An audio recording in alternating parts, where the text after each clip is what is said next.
ನಮಸ್ತೆ ಎಲ್ರಿಗೂ, welcome to Shri Om flavours kitchen. ಇವತ್ತಿನ ರೆಸಿಪಿ ಏನಂತಂದರೆ ರಾಗಿ ದೋಸೆ ಯಾವ ರೀತಿ ಮಾಡೋದು ಅಂತ ತೋರಿಸ್ಕೊಡ್ತಾ ಇದ್ದೀನಿ. ಇದು ನಾರ್ಮಲ್ಲಾಗಿ ಮಾಡುವಂತಹ ರಾಗಿ ದೋಸೆ ಅಲ್ಲ.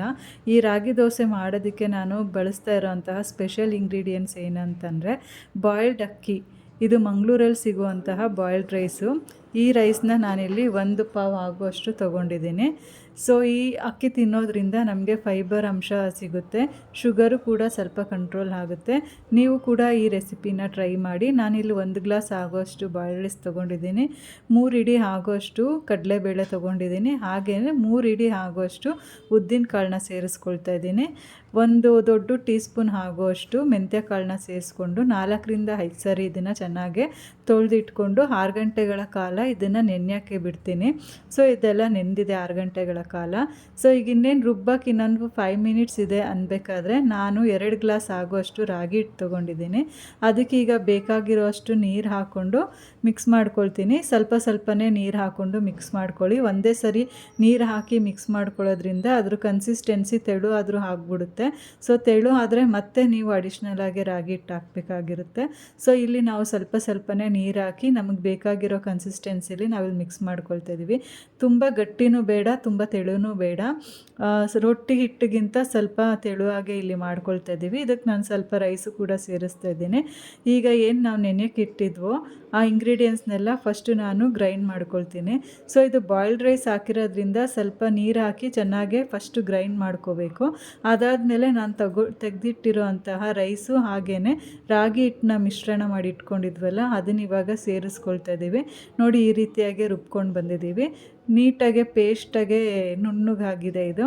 ಸೊ ಈ ಥರ ಕನ್ಸಿಸ್ಟೆನ್ಸಿಲಿ ನೀವು ಕೂಡ ರುಬ್ಕೊಂಡು ಬನ್ನಿ. ಈಗ ಇದನ್ನು ಒಂದು ಬೌಲ್ಗೆ ಟ್ರಾನ್ಸ್ಫರ್ ಮಾಡ್ತಾಯಿದ್ದೀನಿ. ಹಾಗೆ ಉಳಿದಿರೋ ಅಂತಹ ಇಂಗ್ರೀಡಿಯೆಂಟ್ಸ್ನೂ ಕೂಡ ನಾನಿಲ್ಲಿ ರುಬ್ಕೊಂಡು ಬರ್ತೀನಿ.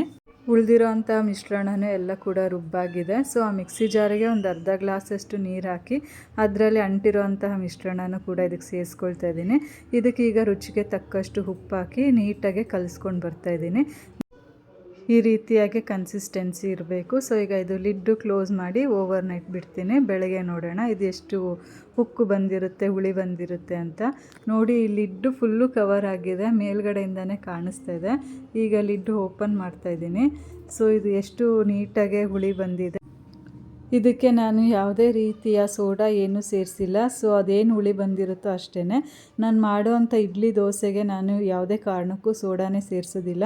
ಹಾಗೆಯೇ ನಾನು ಇಡ್ಲಿ ದೋಸೆ ಮಾಡ್ತೀನಿ, ತುಂಬ ಚೆನ್ನಾಗಿ ಬರುತ್ತೆ, ಉಬ್ಬಿ ಕೂಡ ಬರುತ್ತೆ. ನಾನು ಆಲ್ರೆಡಿ ಇಡ್ಲಿ ರೆಸಿಪಿನ ಪೋಸ್ಟ್ ಮಾಡಿದ್ದೀನಿ, ಗೊತ್ತಿಲ್ಲದಿರೋರು ಹೋಗಿ ಆ ರೆಸಿಪಿನ ನೋಡಿ. ಈ ರೀತಿಯಾಗಿ ಎಲ್ಲ ನೀಟಾಗೆಲ್ಲ ಮಿಕ್ಸ್ ಮಾಡ್ಕೊಳ್ತಾ ಇದ್ದೀನಿ. ಸೊ ಇದೆಲ್ಲ ಮಿಕ್ಸ್ ಆಗಿದೆ. ಈಗ ತವ ಕಾಯಕ್ಕಿಟ್ಟಿದೆ ಸ್ಟವ್ ಮೇಲೆ.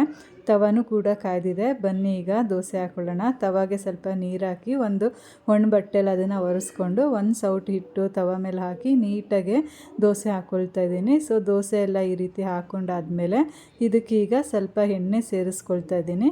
ಎಣ್ಣೆ ಸುತ್ತಲೂ ನೀಟಾಗೆ ಹಾಕ್ಕೊಂಡ್ಮೇಲೆ ಅದಕ್ಕೊಂದು ಲಿಡ್ಡು ಕ್ಲೋಸ್ ಮಾಡಿ ನಾನು ಬೇಯಕ್ಕೆ ಬಿಡ್ತೀನಿ. ಸೊ ಈಗ ನಾವು ದೋಸೆ ಹಾಕಬೇಕಾದ್ರೆ ಫ್ಲೇಮ್ನ ಲೋ ಫ್ಲೇಮಲ್ಲಿ ಇಡಿ. ದೋಸೆ ಹಾಕಿದ್ಮೇಲೆ ಹೈ ಫ್ಲೇಮ್ ಮಾಡಿ.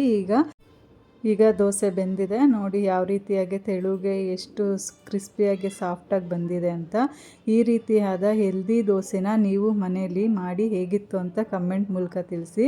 ಇದೇ ಥರ ಹೆಲ್ದಿ ರೆಸಿಪಿಗೋಸ್ಕರ, ಟೇಸ್ಟಿ ರೆಸಿಪಿಗೋಸ್ಕರ ನಮ್ಮ ಚಾನಲ್ನ ಲೈಕ್ ಮಾಡಿ, ಶೇರ್ ಮಾಡಿ, ಸಬ್ಸ್ಕ್ರೈಬ್ ಮಾಡಿ, ಸಪೋರ್ಟ್ ಮಾಡಿ, ಫಾಲೋ ಮಾಡಿ. Thank you.